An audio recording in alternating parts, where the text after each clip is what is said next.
ഓം നമോ ഭഗവതേ വാസുദേവായ. ഓം ശ്രീകൃഷ്ണായ പരമാത്മനേ നമ.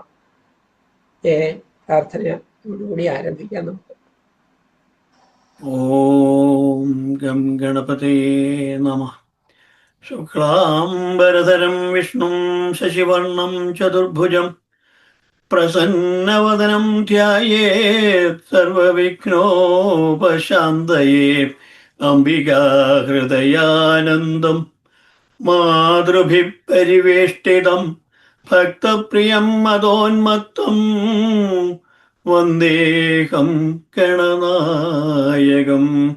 ഓം സം സരസ്വത്यै നമഃ. ഓം സർവമംഗളമംഗല്യേ ശിവേ സർവാർത്ഥസാധികേ ശരണ്യേ ത്രയംബികേ ഗൗരീ നാരായണി നമോസ്തുതേ.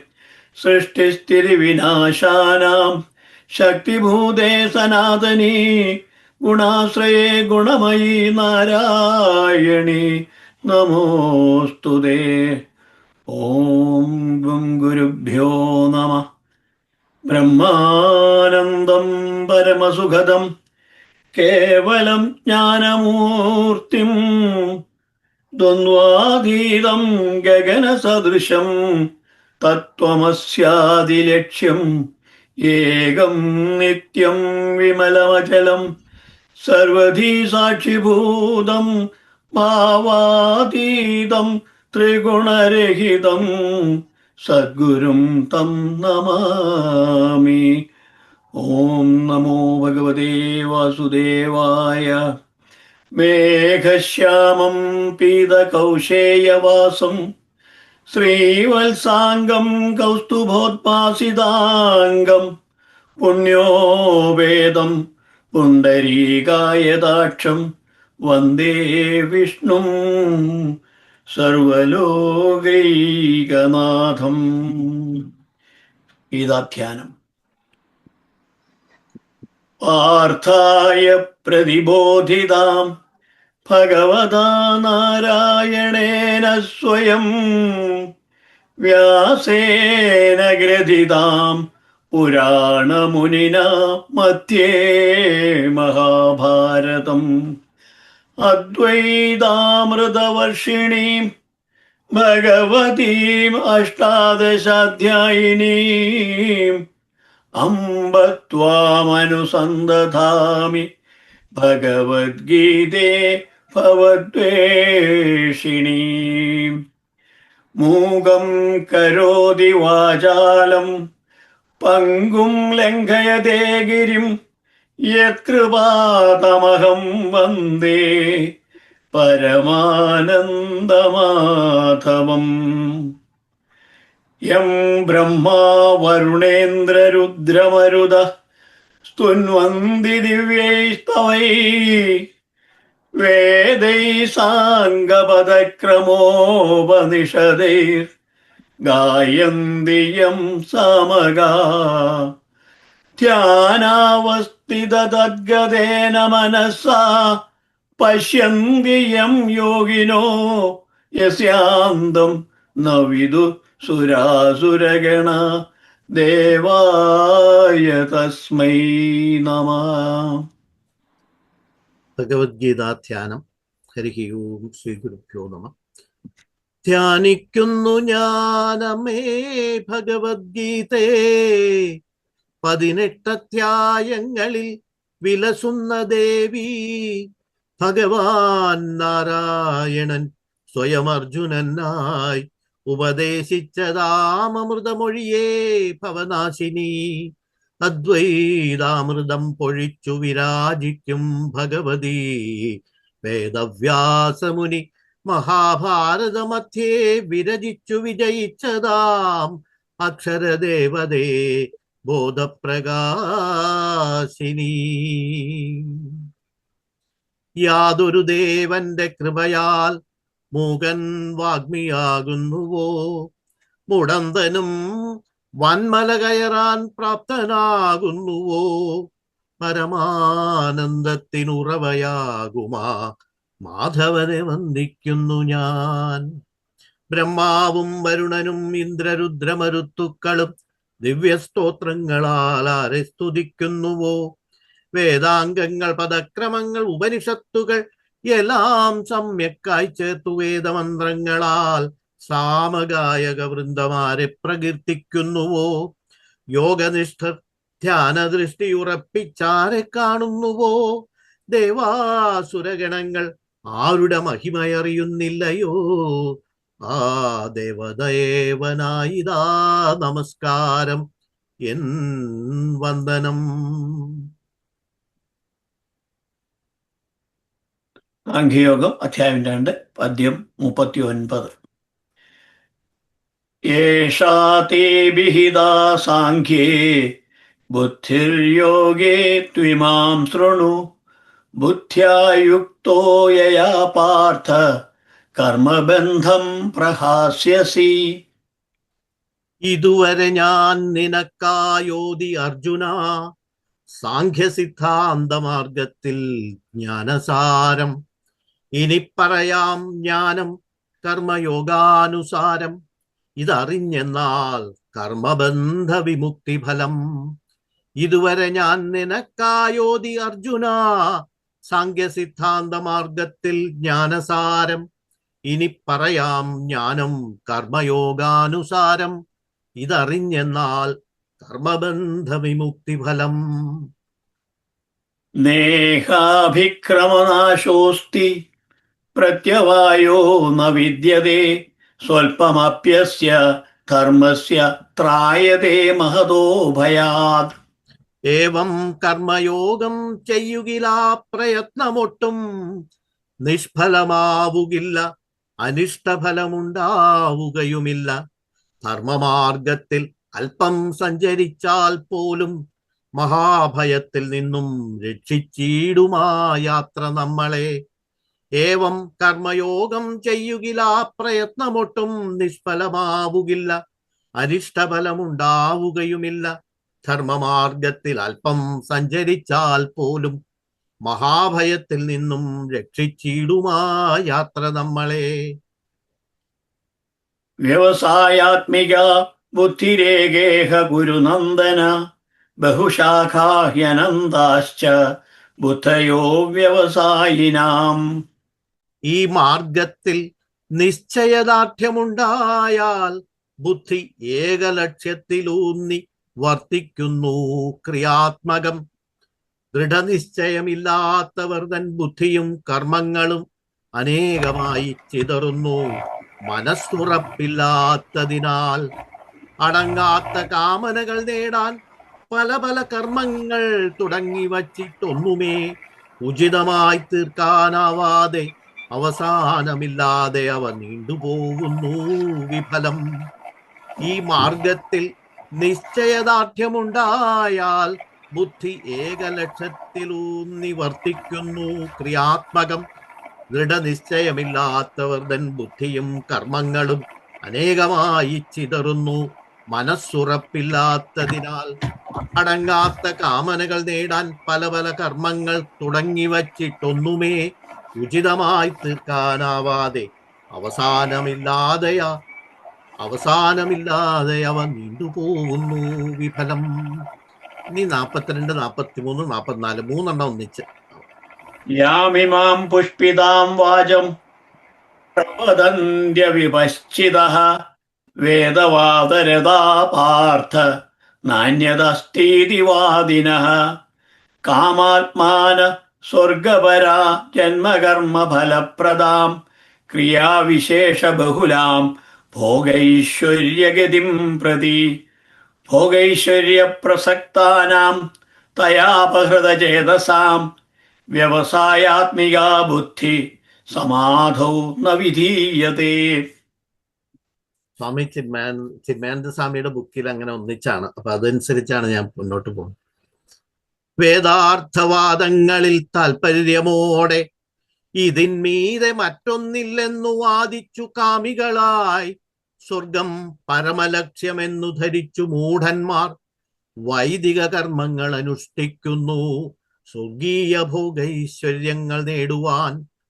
പുനർജന്മത്തിൽ ഉചിതമാം ഫലം കിട്ടാനുതകും ക്രിയാവിശേഷങ്ങൾ കോമളവാക്കുകളാൽ വർണ്ണിച്ചു കേട്ടതിൽ വശംവദരായി ഭോഗൈശ്വര്യാസക്തരായി കഴിയുന്നവർ അശാന്തരാവുന്നു ബുദ്ധി ഏകാഗ്രമല്ലാത്തതിനാൽ. വേദത്തിലെ കർമ്മകാണ്ഡം അന്ധക്കരണം ശുദ്ധമാക്കി ആത്മസാക്ഷാത്കാരത്തിലേക്കു നയിക്കുന്നു സാധകനെ. എന്നാൽ മന്ദബുദ്ധികളോ കർമ്മഫലങ്ങൾ ലക്ഷ്യമാക്കുന്നു. വേദത്തിലെ കർമ്മകാണ്ഡം അന്ധക്കരണം ശുദ്ധമാക്കി ആത്മസാക്ഷാത്കാരത്തിലേക്കു നയിക്കുന്നു സാധകനെ. എന്നാൽ മന്ദബുദ്ധികളോ കർമ്മഫലങ്ങൾ ലക്ഷ്യമാക്കുന്നു.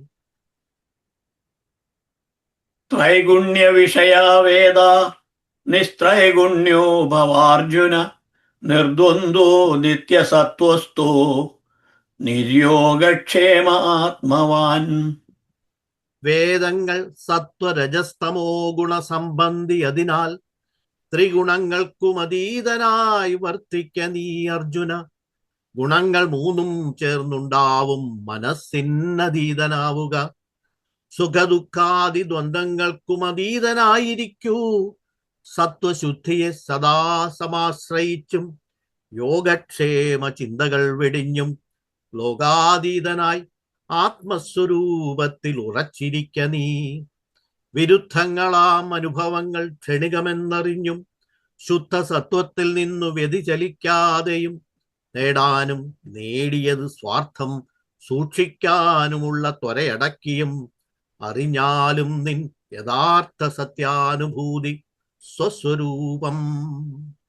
വിരുദ്ധങ്ങളാം അനുഭവങ്ങൾ ക്ഷണികമെന്നറിഞ്ഞും ശുദ്ധസത്വത്തിൽ നിന്നു വ്യതിചലിക്കാതെയും നേടാനും നേടിയത് സ്വാർത്ഥം സൂക്ഷിക്കാനുമുള്ള ത്വരയടക്കിയും അറിഞ്ഞാലും നിൻ യഥാർത്ഥ സത്യാനുഭൂതി സ്വരൂപം. യാവാനർത്ഥ ഉദപാനെ സർവത സംപ്ലുതോദകേ താവാൻ സർവേഷു വേദേഷു ബ്രാഹ്മണസ്യ വിജാനത. കിണറും കുളങ്ങളുമെല്ലാം മൂടി സർവത്ര വെള്ളം നിറഞ്ഞിരിക്കുമ്പോൾ ജലത്തിനായെന്തിന്നു നാം ആ ചെറു ജലാശയങ്ങളെ ആശ്രയിക്കണം. ഏവം ബ്രഹ്മജ്ഞാനമാർജിച്ചയാൾക്കെന്തിന്നു സർവവേദങ്ങളും അവയിലെ കർമ്മകാണ്ഡങ്ങളും. സകാമികളാം മനുഷ്യനുണ്ടാവും അഭീഷ്ടസിദ്ധി വേദോക്ത കർമ്മങ്ങളാലിഹത്തിലും പരത്തിലും. എന്നാൽ അവയൊക്കെ ക്ഷണികങ്ങൾ നശ്വരങ്ങളും. ബ്രഹ്മജ്ഞാനം വന്നു പൂർണ്ണതയിലായാലുണ്ടോ നശ്വരമാം സുഖങ്ങളിൽ മോഹവും ആസക്തിയും. ബ്രഹ്മജ്ഞാനം വന്നു പൂർണ്ണതയിലായാലുണ്ടോ നശ്വരമാം സുഖങ്ങളിൽ മോഹവും ആസക്തിയും. കർമ്മണ്യേവാധികാരസ്തേ മാ ഫലേഷു കദാചന മാ കർമ്മഫലഹേതുർഭൂർമാ തേ സംഗോസ്ത്വകർമ്മണി. കർമ്മം ചെയ്യണം സോത്സാഹം നൈപുണ്യമോടെയും കർമ്മഫലത്തിൽ നിനക്കില്ല അവകാശമറിഞ്ഞാലും. സദ്ഫലം നിൻമിടുക്കുകൊണ്ടെന്നു കരുതരുതൊരിക്കലും. നിഷ്ഫലമെന്നു തേറി കർമ്മങ്ങൾ ഉപേക്ഷിക്കയും വേണ്ട. കർമ്മത്തിൻ ഗതികൾ നമുക്ക് നിയന്ത്രിക്കാമെന്നാൽ അനന്തമാം ഘടകങ്ങൾ കാലം സമൂഹം ഭഗവത് കൃപ ചുറ്റുപാടുകളെല്ലാം കർമ്മഫലങ്ങൾക്കു ഹേതുവാകുന്നു. ഫലസംഗം മനസ്സിനെ സന്തോഷ സന്താപ ചക്രത്തിൽ ബന്ധിക്കുന്നു. കർമ്മജാഗ്രതയെ അത് ശിഥിലമാക്കുന്നു. കർമ്മനിഷ്ഫലതയോർത്ത് നിഷ്ക്രിയനാവരുതൊരിക്കലും. ചെയ്യണം നിയതകർമ്മങ്ങൾ ദൈവാർപ്പിത യജ്ഞങ്ങളായി. കർമ്മം യജ്ഞമാവുമ്പോളില്ല വിജയവും പരാജയവും. കർമ്മനിഷ്ഫലതയോർത്ത് നിഷ്ക്രിയനാവരുതൊരിക്കലും. ചെയ്യണം നിയതകർമ്മങ്ങൾ ദൈവാർപ്പിത യജ്ഞങ്ങളായി. കർമ്മം യജ്ഞമാവുമ്പോൾ ഇല്ല വിജയവും പരാജയവും. യോഗസ്ഥ കുരു കർമാണി സംഗം ത്യക്ത്വാ ധനഞ്ജയ സിദ്ധ്യസിദ്ധ്യോ സമോ ഭൂത്വാ സമത്വം യോഗ ഉച്യതേ. കർമ്മഫലങ്ങളിലുള്ള സംഘം വെടിഞ്ഞു നേട്ടങ്ങളെയോ കോട്ടങ്ങളെയോ നോക്കാതെ വിജയപരാജയങ്ങളിൽ സമബുദ്ധിയോടെ മനസ്സിനെ യോഗാവസ്ഥയിലാക്കി കർമ്മങ്ങൾ ചെയ്യുക നീ കർമ്മയോഗമാണതർജുന. മിഥ്യാസങ്കല്പങ്ങളില്ലാതെ ഭൂതകാലത്തെക്കുറിച്ചു ചിന്തകളോ ഭാവിയെക്കുറിച്ചു ഭയാശങ്കകളോ കൂടാതെ അഹങ്കാരം വെടിഞ്ഞെല്ലാ സിദ്ധികളും ഉപയോഗിച്ച് സമചിത്തനായി വർത്തിക്കുന്നവൻ തന്നെ യോഗി. മിഥ്യാസങ്കല്പങ്ങളില്ലാതെ ഭൂതകാലത്തെക്കുറിച്ചു ചിന്തകളോ ഭാവിയെക്കുറിച്ചു ഭയാശങ്കകളോ കൂടാതെ അഹങ്കാരം വെടിഞ്ഞെല്ലാ സിദ്ധികളും ഉപയോഗിച്ച് സമചിത്തനായി വർത്തിക്കുന്നവൻ തന്നെ യോഗി. ദൂരേണ ഹ്യവരം കർമ്മ ബുദ്ധിയോഗാത് ധനഞ്ജയ. ബുദ്ധൗ ശരണമന്വിച്ഛ കൃപണാ ഫലഹേതവഃ. ഏവം ബുദ്ധിയോഗത്തെക്കാൾ കാര്യസിദ്ധിക്കായി ചെയ്യും കാമ്യകർമ്മങ്ങൾ നികൃഷ്ടമാകുന്നു അർജുന. അതിനാൽ ജ്ഞാനം നേടൂ, ബുദ്ധിയെ ശരണം പ്രാപിക്കൂ. ഫലമിച്ഛിച്ചു കർമ്മം ചെയ്യുന്നവർ ദീനന്മാർ ചിന്താകുലർ. ചപല ചിന്തകൾ നിറഞ്ഞ മനസ്സിലില്ല ശാന്തി അല്പവും. മനോബുദ്ധികൾ അതിനാൽ നിശ്ചയാത്മികമാക്കി വയ്ക്കണം. ഏവം ബുദ്ധിയോഗത്തെക്കാൾ കാര്യസിദ്ധിക്കായി ചെയ്യും കാമ്യകർമ്മങ്ങൾ നികൃഷ്ടമാകുന്നു അർജുന. അതിനാൽ ജ്ഞാനം നേടൂ, ബുദ്ധിയെ ശരണം പ്രാപിക്കൂ. ബുദ്ധിയുക്തോ ജഹാതീഹ ഉഭേ സുകൃത ദുഷ്കൃതേ. തസ്മാത് യോഗായ യുജ്യസ്വ യോഗ കർമ്മസു കൗശലം. സമചിത്തനായി ബുദ്ധിയുക്തം കർമ്മം ചെയ്യുന്ന യോഗി ഇഹജന്മത്തിലെ പുണ്യപാപങ്ങളെയെല്ലാം ത്യജിച്ചിടുന്നു. അതിനാൽ ബുദ്ധിപൂർവം സ്വീകരിക്കൂ യോഗമാർഗത്തെ. കർമ്മങ്ങളിൽ നാം അനുവർത്തിക്കും കുശലത യോഗമാവുന്നു. സുകൃത്യങ്ങൾ ദുഷ്കൃത്യങ്ങൾ ഇവ രണ്ടും മനോകൽപ്പനകൾ. വാസനാരൂപത്തിൽ അവയെല്ലാം മനസ്സിൽ തങ്ങി നിൽക്കുന്നു. മനസ്സിൽ കർമാഭിമാനമില്ലാത്തവൻ പുതുവാസനകൾ ആർജിക്കുന്നില്ലയതിനാൽ അവൻ കർമ്മയോഗിയാവുന്നു. സുകൃത്യങ്ങൾ ദുഷ്കൃത്യങ്ങൾ ഇവ രണ്ടും മനോകൽപ്പനകൾ. വാസനാരൂപത്തിൽ അവയെല്ലാം മനസ്സിൽ തങ്ങി നിൽക്കുന്നു. മനസ്സിൽ കർമാഭിമാനമില്ലാത്തവൻ പുതുവാസനകൾ ആർജിക്കുന്നില്ല, അതിനാൽ അവൻ കർമ്മയോഗിയാവുന്നു. കർമ്മജം ബുദ്ധിയുക്താ ഹി ഫലം ത്യക്ത്വാ മനീഷിണഃ ജന്മബന്ധ വിനിർമുക്ത പദം ഗച്ഛന്ത്യനാമയം. ചിന്തകളിൽ സ്വയം അഭിമാനിക്കുമ്പോൾ അഹങ്കാരവും കർമ്മഫലങ്ങളിൽ ആശയമുണ്ടാകുന്നു. എന്നാൽ യോഗിക്കില്ല അഹങ്കാരവും കർമ്മഫലങ്ങളിൽ ഇച്ഛയും. കർമ്മഫലങ്ങളെ ഉപേക്ഷിച്ചതാം ജ്ഞാനികൾ ദുഃഖവിമുക്തരായി ബുദ്ധിയോഗത്തെ സമാശ്രയിച്ച് ജീവിക്കുമ്പോൾ അവർ ജന്മബന്ധങ്ങളിൽ നിന്നും മുക്തരാവുന്നു. പിന്നെ അവർ പ്രാപിക്കുന്നു ആമയരഹിതം പരമം പദം. കർമ്മഫലങ്ങളെ ഉപേക്ഷിച്ചതാം ജ്ഞാനികൾ ദുഃഖവിമുക്തരായി ബുദ്ധിയോഗത്തെ സമാശ്രയിച്ചു ജീവിക്കുമ്പോൾ അവർ ജന്മബന്ധങ്ങളിൽ നിന്നും മുക്തരാവുന്നു. പിന്നെ അവർ പ്രാപിക്കുന്നു ആമയരഹിതം പരമം പദം. യഥാ തേ മോഹകലിലം ബുദ്ധിർവ്യതിതരിഷ്യതി തഥാ ഗന്ധാസി നിർവേദം ശ്രോതവ്യസ്യ ശ്രുതസ്യ ച. മോഹകാലുഷ്യങ്ങളെ ബുദ്ധി അതിജീവിച്ചിടുമ്പോൾ ഉണരും നിന്നിൽ വൈരാഗ്യവും ഉദാസീനഭാവവും. കേട്ടുകഴിഞ്ഞതും കേട്ടിട്ടില്ലാത്തതുമാം കാര്യങ്ങളും കേൾക്കാനിരിക്കുന്നതുമായുള്ള വിഷയങ്ങളൊന്നും ബാധിക്കയില്ല നിന്നെ. വിഷയങ്ങളിൽ വിരക്തിക്കായി ഭ്രാന്തിദോഷമില്ലാതിരിക്കണം മനോബുദ്ധിയിൽ. വിഷയങ്ങളിൽ വിരക്തിക്കായി ഭ്രാന്തിദോഷമില്ലാതിരിക്കണം മനോബുദ്ധിയിൽ. ശ്രുതി വിപ്രതിപന്നാതേ യഥാ സ്ഥാസ്യതി നിശ്ചല സമാധാവചലാ ബുദ്ധിസ്തഥാ യോഗമവാപ്സ്യസി. ഇന്നുവരെ നീ കേട്ടതും അനുഭവിച്ചതുമാം ലൗകിക വിഷയങ്ങളെ കുറിച്ചുള്ള ചിന്തകളാൽ നിൻ ബുദ്ധി കലുഷമായേക്കാമെന്നാൽ അതേ ബുദ്ധി എപ്പോൾ നിൻ ആത്മസ്വരൂപത്തിൽ ആമഗ്നമായി സുദൃഢം നിൽക്കുന്നുവോ അപ്പോൾ നീ യോഗപ്രാപ്തനായിടും. ഇന്നുവരെ നീ കേട്ടതും അനുഭവിച്ചതുമാം ലൗകിക വിഷയങ്ങളെ കുറിച്ചുള്ള ചിന്തകളാൽ നിൻ ബുദ്ധി കലുഷമായേക്കാമെന്നാൽ അതേ ബുദ്ധി എപ്പോൾ നിൻ ആത്മസ്വരൂപത്തിൽ ആമഗ്നമായി സുദൃഢം നിൽക്കുന്നുവോ അപ്പോൾ നീ യോഗപ്രാപ്തനായിടും. സ്ഥിതപ്രജ്ഞസ്യ കാ ഭാഷ സമാധിസ്തസ്യ കേശവ സ്ഥിതധീ കിം പ്രഭാഷേത കിമാസീത വ്രജേത കിം. അർജുനൻ ചോദിച്ചു, ഭഗവാനെ കേശവ, സമാധിസ്ഥനാം സ്ഥിതപ്രജ്ഞന്റെ ലക്ഷണങ്ങൾ എന്തെല്ലാം? അയാളെങ്ങനെ സംസാരിക്കും പറയൂ. അയാളെങ്ങനെ ഇരിക്കും, നടക്കും, സഞ്ചരിക്കും? എങ്ങനെയാ മഹാത്മാ ഇഹലോകേ കർമ്മനിരതനായിടും? ഭഗവാനെ കേശവ, സമാധിസ്ഥനാം സ്ഥിതപ്രജ്ഞന്റെ ലക്ഷണങ്ങൾ എന്തെല്ലാം? അയാളെങ്ങനെ സംസാരിക്കും പറയൂ. അയാളെങ്ങനെ ഇരിക്കും, നടക്കും, സഞ്ചരിക്കും? എങ്ങനെയാ മഹാത്മാ വിഹലോകേ കർമ്മനിരതനായിടും?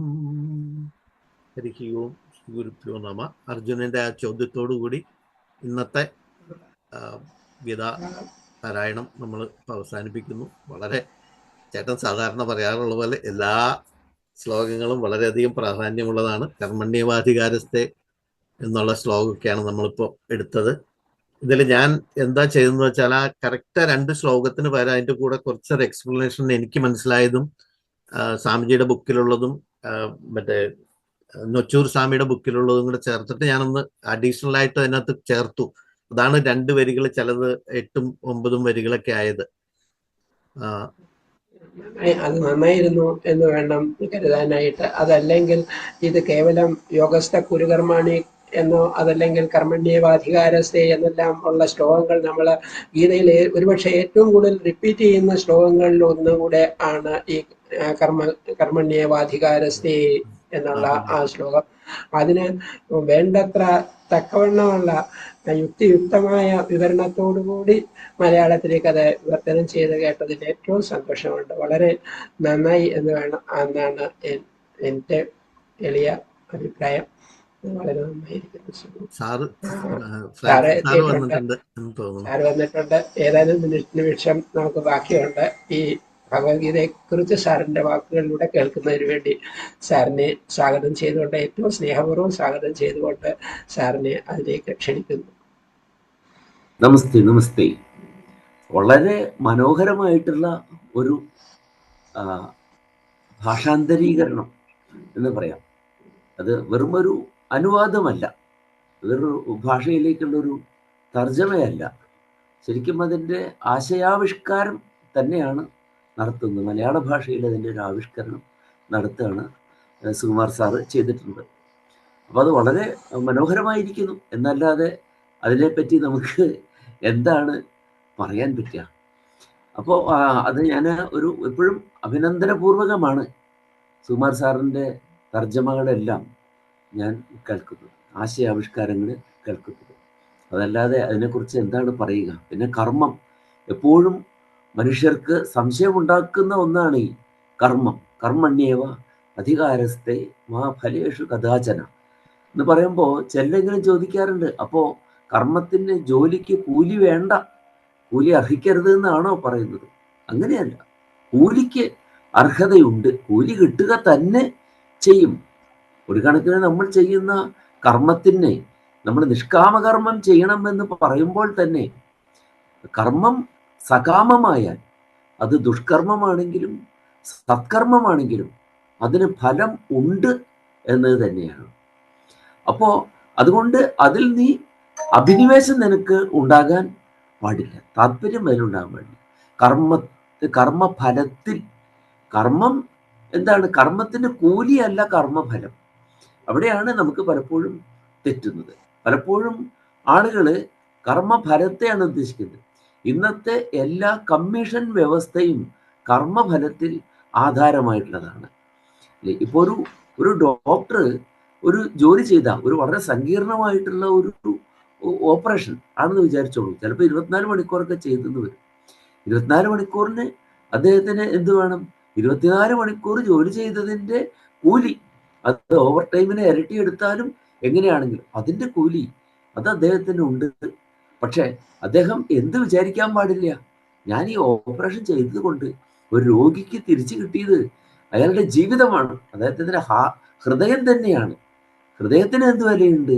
അതിൻ്റെ ഒരു ശതമാനം എനിക്ക് വേണം എന്ന് ഡോക്ടർ വിചാരിക്കാൻ പാടില്ല.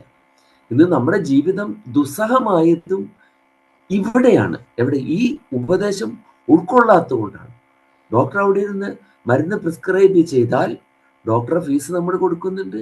അതിനു പുറമെ അടുത്ത മെഡിക്കൽ സ്റ്റോറിൽ കച്ചവടം നടക്കുന്നതുകൊണ്ട് അതിൻ്റെ ലാഭത്തിൻ്റെ ഒരു ഭാഗവും വേണം എന്ന് പറയുമ്പോൾ എന്തായി?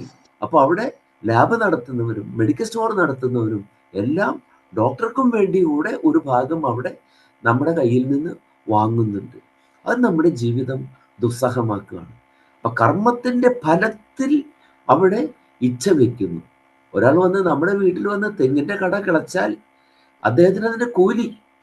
പക്ഷെ അദ്ദേഹം വിചാരിക്കുകയാണ്, ഞാൻ കട കിളച്ചത് കൊണ്ട് സാറിന് 100 തേങ്ങ ഉണ്ടായിട്ടുണ്ട്, അപ്പൊ അതിന്റെ ഒരു 10%, 10 തേങ്ങയും കൂടെ വേണമെന്ന് പറയുമ്പോൾ കർമ്മഫലം ആയിത്തീർന്നു. അപ്പോൾ നമ്മുടെ ജീവിതം തന്നെ ദുസ്സഹമാക്കുന്നത് ഇത് ഉൾക്കൊള്ളാത്തത് കൊണ്ടാണ്. 2 കാര്യങ്ങളാണ്. ഒന്ന് ഭക്ഷണത്തിന്റെ കാര്യം. ഭക്ഷണം എല്ലാവർക്കും കൊടുക്കുക എന്നുള്ളതാണ് നമ്മുടെ സംസ്കാരം. ഒരാൾ ഭക്ഷണം ഉണ്ടാക്കിയാൽ അത് കഴിക്കാൻ നേരത്ത് കൂടി ഒരാൾ വന്നാൽ ഒന്നുകിൽ ആ ഭക്ഷണം അദ്ദേഹത്തിന് കൊടുക്കുക, അല്ലെങ്കിൽ പങ്കുവെച്ച് കഴിക്കാനുണ്ടെങ്കിൽ പങ്കുവെച്ച് കഴിക്കുക. ഇതാണ് നമ്മുടെ കാര്യം. അപ്പൊ ഭക്ഷണം എന്താണ്? ഭക്ഷണം പ്രാണൻ നിലനിർത്താനുള്ളതാണ് ഭക്ഷണം. പ്രാണനും ആരോഗ്യവും ഇത് രണ്ടും നമുക്ക് നിലനിർത്തണം. നമ്മളൊരാൾക്ക് കൂലി കൊടുക്കുമ്പോഴും ശമ്പലം ആണ് നമ്മൾ കൊടുക്കുന്നത്. ശം എന്ന് പറയുന്നത് സുഖവും, ബലം അയാളുടെ ശരീരത്തിന്റെ ബലവും. ജോലിക്കാരന് എന്ത് വേണം? ഇത് രണ്ടും വേണം. ശരീരത്തിന് ബലമുണ്ടെങ്കിൽ ജോലി ചെയ്യാൻ പറ്റുള്ളൂ. അത് പിന്നെ എന്ത് വേണം? അയാൾക്ക് സുഖവും വേണം. അപ്പൊ ശം സുഖം, ബലം എന്താണ്? കരുത്ത്. ഇതാണ് നമ്മൾ ഈ ശമ്പളം കൊടുക്കുന്നത്, ശമ്മും ബലവും. അപ്പൊ അതൊക്കെ അയാൾക്ക് വേണം. അതില്ലാതെ എന്തില്ല, അയാളുടെ ലോകയാത്ര മുന്നോട്ട് പോവുകയില്ല. അപ്പൊ അവിടെയൊക്കെയാണ് അതിനും പുറമേയുള്ള അത്യാഗ്രഹത്തിലൂടെ നമ്മൾ കൂടുതൽ കൂടുതൽ വാരിക്കൂട്ടാൻ ശ്രമിക്കുമ്പോഴാണ് ലോകജീവിതം തന്നെ ദുഷ്കരമായി മാറുന്നത്. അപ്പൊ ഇങ്ങനെയുള്ള ആശയ പ്രപഞ്ചങ്ങൾ ഉൾക്കൊണ്ടുകൊണ്ടാണ് നമ്മുടെ സ്ക്രിപ്റ്റേഴ്സ്, നമ്മുടെ തിരുലിഖിതങ്ങൾ മുഴുവൻ മുന്നോട്ട് പോയിട്ടുള്ളത്. സുമാർ സാറ തന്നെ വളരെ ഉൾക്കൊണ്ടുകൊണ്ട് തന്നെ പറഞ്ഞിരിക്കുന്നു എന്നതിൽ വളരെയേറെ സന്തോഷമുണ്ട്. എൻ്റെ അഭിവാദനവും അഭിനന്ദനവും ഞാൻ അർപ്പിച്ചു കൊള്ളട്ടെ. ഹരി ഓം ശ്രീ ഗുരുഭ്യോ നമഃ. ഹരി ഓം.